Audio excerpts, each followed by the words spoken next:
Það ætlum að halda áfram hérna í föstudagsþættinum og næst ætlum við að ræða í rauninni áfram málefni innanlandsflugs en þá ekki síst með áherslu á sjúkraflug. Þetta búið að vera löng og ströng maraþon umræða endalaust hjarta í Vatnsmýrinni og stöðu flugvallamála. Nú enn og aftur komin upp ýmis umræða. Segðu mér aðeins hvernig þú upplifir þessa umræðu málefni sjúkraflugs. Hvað var það? Varst þú ekki á húsgamma dag fyrir eitthvað í fjölmiðlum á dögunum? Jú, ef ég kannski rétt byrja á því með það sem ég var nú aðeins að gagnrýna borgarstjóra sem embættismann fyrir. Þarna á nýársnótt, þá var flogið inn á neðurbrautina og lent á henni og borgarstjórnarfundi á þriðjudaginn þá var hann að gefa í skyn að það hefði verið óþarfi að lenda á brautinni.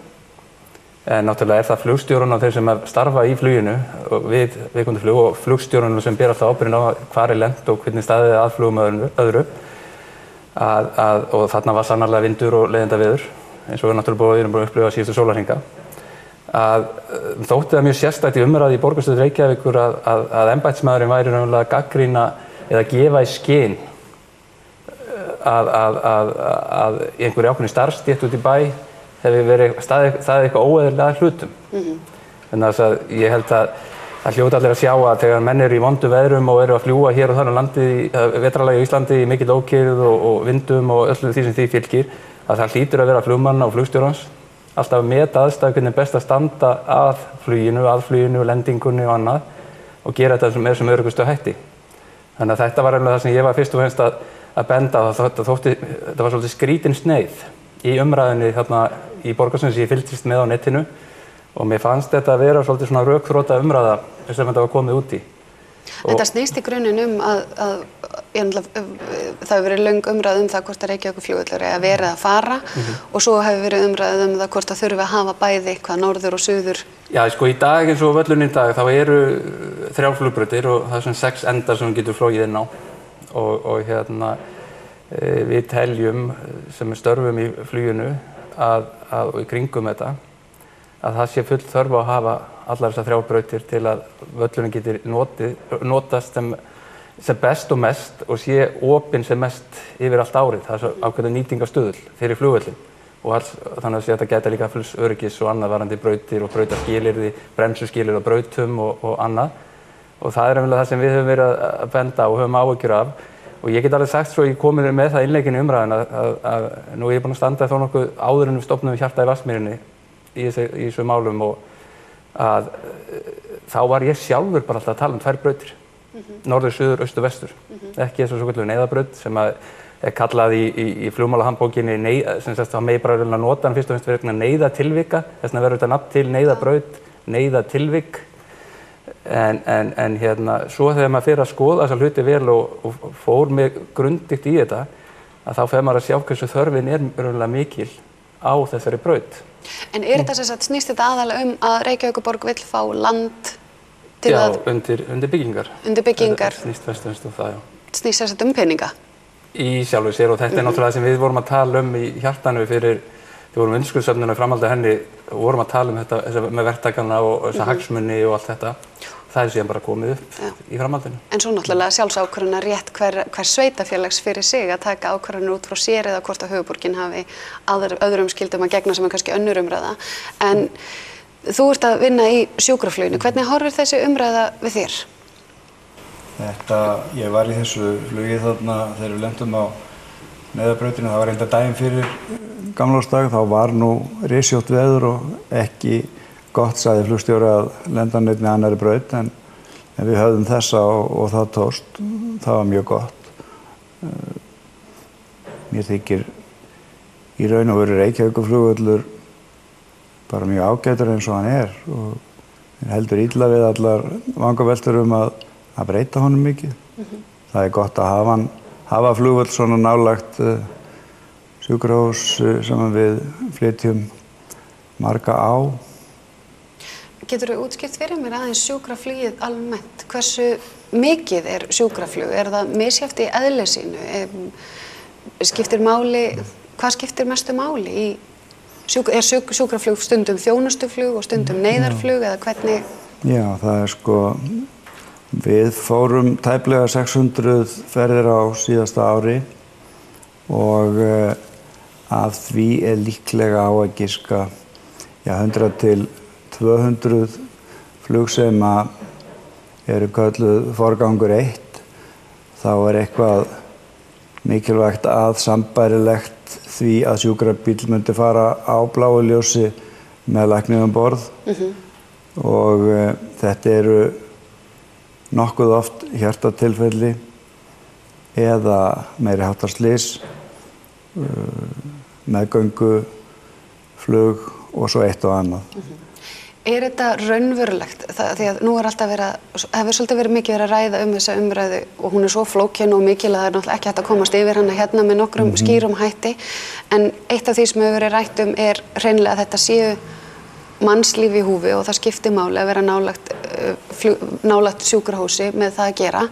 Og svo hafa komið mótrök að þetta sé nú bara, hvað kallaði, tilfinningarök og algjört bull og breyti engu og þetta sé bara pólitík þarna á bakvið sem að sé bara bull.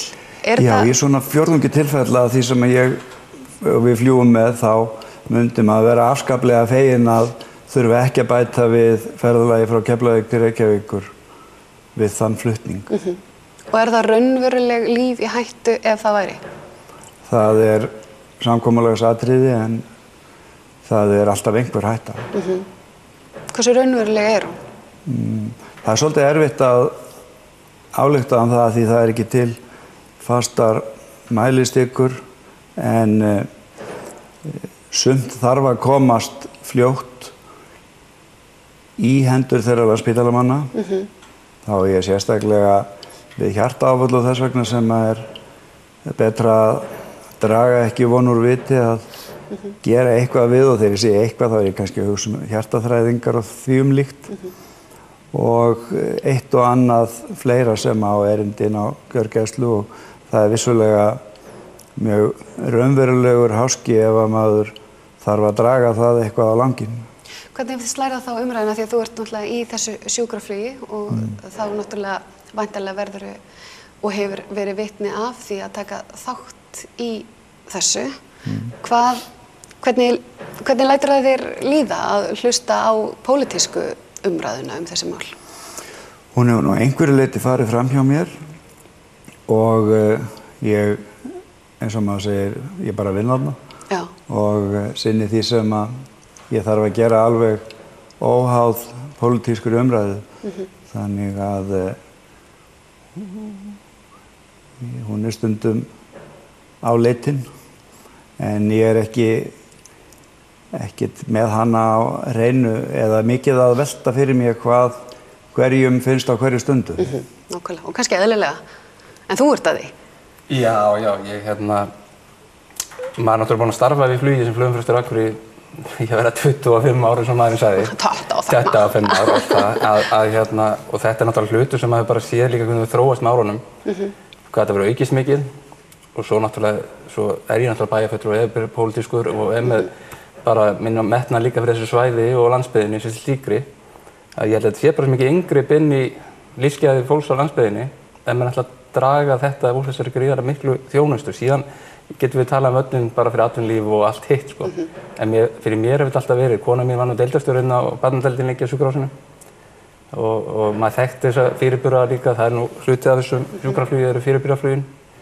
Þannig að maður hefur alltaf verið tiltölulega vel og talað við lækna með þetta lengi og þannig að maður búinn að vera mjög fylgst mjög vel með þessu mjög lengi, þessari þróun. En þetta einfaldlega síðan bara bullandi pólitík þarna á bakvið sem snýst Sko, eins og við skynjum kannanir og við náttúrulega gerðum ítarlega kannanir þegar vorum undirskriftasöfnun og framhald af því. Og við sjáum að þetta einhver leyti tengist þetta flokkum varðandi stuðning en náttúrulega með að Reykvíkinga þetta yfir 70% sem stutt flugvöllinn og vill hafa hann bara í óbreyttri mynd. Ef við tökum allt landið yfir 80% eða 80% og landsbyggðin yfir 90% sem vill styðja, þá eru allir landsbyggðarfólkið inni, það Suðurnesja líka sko, inni í þeirri tölu og þannig að sá vilji með einhverju og síðan ef við skoðum þetta flokkum að þá mikill stuðningur alls staðar náttúrulega, það í öllum flokkum.